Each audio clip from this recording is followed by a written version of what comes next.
Have you ever gone to bed tired, but your brain decided it's the perfect time to replay everything that went wrong that day? You start asking yourself, why did I say that? What if I had handled it differently? I messed up, Sha. Why did they treat me that way? And then you replay the conversation again and again and again. Here's the scary part. You may think you are solving the problem when your brain is actually keeping you trapped inside it. That circle has a name, and the name is called rumination. Welcome to Mindful Peace with Dr. Antonia. I am a doctor of nursing practice with specialty in psychiatry and mental health, and an expert in peace and conflict resolution. And before we go any further, I want you to hit that like button, share this video with someone who needs it, and subscribe to this channel and turn on your notification button so that you don't miss the next video. A lot of you tell me you don't see my videos anymore. So it's because you have either not subscribed or turned on your notification button. So do it now. Now, let me ask you something. What is the one thought your mind keeps returning to even when you desperately want to let it go? Keep that thought in your mind as we talk. What exactly is rumination? Rumination is more than simply thinking. We all think about our problems. That's normal. The difference is that rumination is repetitive.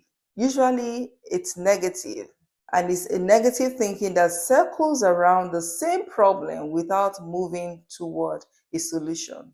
It's like having a mental treadmill. On the treadmill, you are running, you are sweating, you are exhausted, but you still stand in exactly the same place. That's what rumination is. You might think, why did this happen to me? Why didn't I see it coming? Or you might ask, what is wrong with me? What could I have done differently? And instead of finding an answer, you ask the same question tomorrow. And the next day, you ask the same question. And the next week, you ask the same question. That's the trap.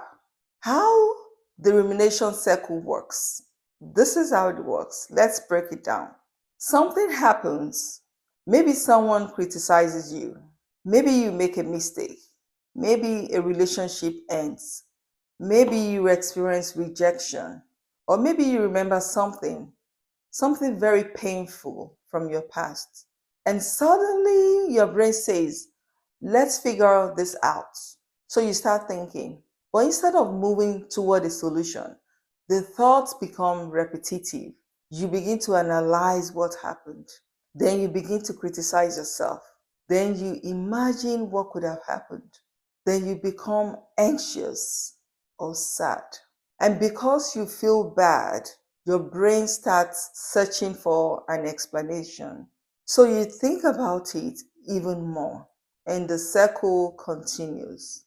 So it goes from the event to the negative thought, from the negative thought to emotional distress, then more thinking, then more distress, and the circle goes on and on.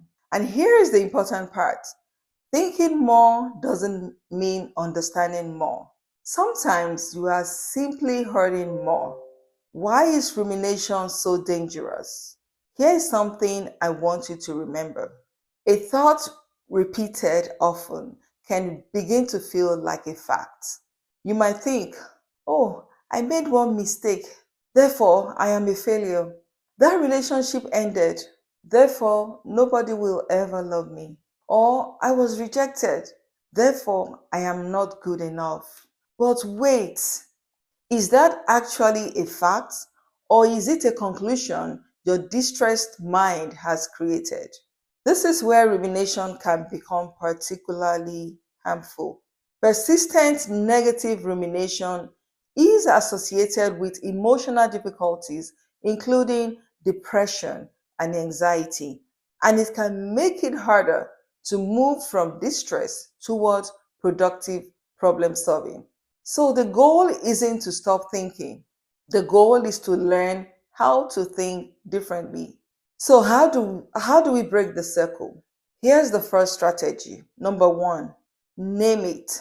When you notice yourself going around the same mental circle, say to yourself, I think I'm ruminating, not I'm solving a problem. Simply recognizing what is happening creates a little distance between you and the thought. Number two, ask one powerful question. Ask yourself, is there something I can actually do about this right now? If the answer is yes, go ahead, identify one small action. Is it to make the phone call? Make the phone call. Is it to have the conversation? Go ahead and converse. Is it to write down the plan? Is it to apologize if necessary? Set a boundary or learn from the mistake. But if the answer is no, continuing to mentally punish yourself won't change the past. Sometimes the healthiest response is, I cannot change what happened, but I can choose what I do next. Number three, move from why to what now. This one can be transformative. Rumination often asks, why did this happen? And sometimes that question has no satisfying answer. Instead of asking such a question, ask, what can I learn from this? What can I control? What do I need right now? What's one thing I can do differently tomorrow? That's the difference between replaying your pain and processing your pain. So let's do a quick exercise together. Think about something you've been repeatedly worrying about. Now ask yourself, is this a problem I can solve? A situation I need to accept? Or a feeling I need to process? Please don't rush your answer. Because sometimes we don't need another hour of thinking. Sometimes all we need is just rest. Sometimes we need a conversation. Sometimes we need a boundary. Sometimes we need professional help. And this can come in form of different types of therapy. And I mean psychotherapy in this case. And sometimes we simply need permission to stop punishing ourselves for something that has already happened. And here is my message, my dear viewers. If your mind has been replaying the same painful thought over and over, please hear this. You are not weak because you can't just stop thinking. Your brain may be trying to protect you by understanding what happened. But protection can sometimes become a prison. You don't have to solve yesterday tonight. You don't have to replay every conversation to prove that you care. And you don't have to punish yourself forever for making a mistake. All you need to do is learn from it. Feel what you need to feel. Make the change you can make. And then give yourself permission to move forward. Because peace doesn't always come from finding the perfect answer. Sometimes peace comes from realizing, I have thought about this enough, now I am choosing to live. If this video spoke to you, please like it, share, subscribe, and turn on your notification button. Don't forget that. And please leave me a comment. What helps you break out of negative thinking? Is it prayer? Is it journaling? Is it talking to someone? Is it exercise? Is it mindfulness? Or is it something else? I really want to know.